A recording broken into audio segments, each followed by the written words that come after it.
বন্ধুরা, আমি এই মুহূর্তে অবস্থান নিয়েছি নওগাঁ টু বিরাট যে বেহাল রাস্তাটি আপনারা দেখতে পাচ্ছেন।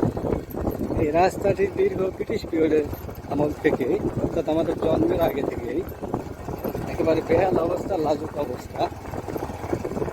বিগত দিনগুলোতে অনেক এমপি গত হয়ে গেল, মন্ত্রী গত হয়ে গেল, কিন্তু রাস্তার কোনো খবর নেই। বর্তমানে মাটিতে কোনো রকমের যাতায়াতের একটু ব্যবস্থা, তারপর বৃষ্টি হলে এই রাস্তা বন্ধ।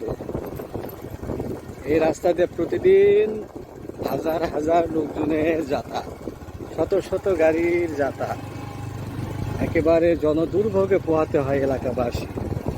এলাকাবাসীর একটা দাবি এই রাস্তা নিরসন। বন্ধুরা, সেই রাস্তাগুলো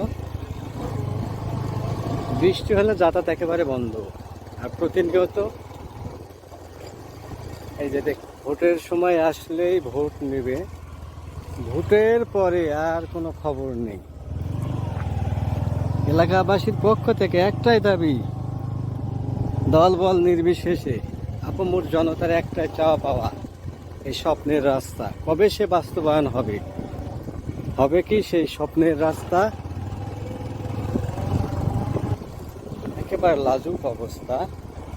কিছু কিছু জায়গায় রাস্তা অর্ধেক নেই, বড় গাড়ি তো যাতায়াতের কোনো ব্যবস্থা নেই। একেবারে ভয়ানক দৃশ্য।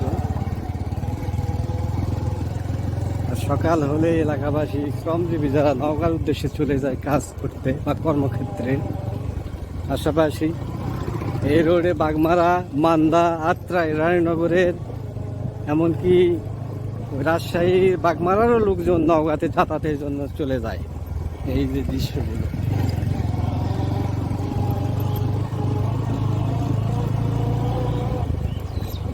সকলের পক্ষ থেকে একটাই দাবি, এই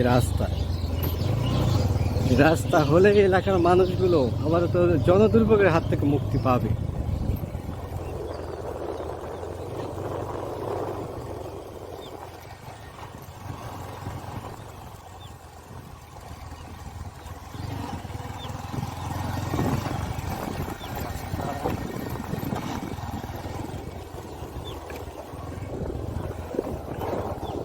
সকলের চাওয়া পাওয়া একটাই, এই রাস্তা নিরসন।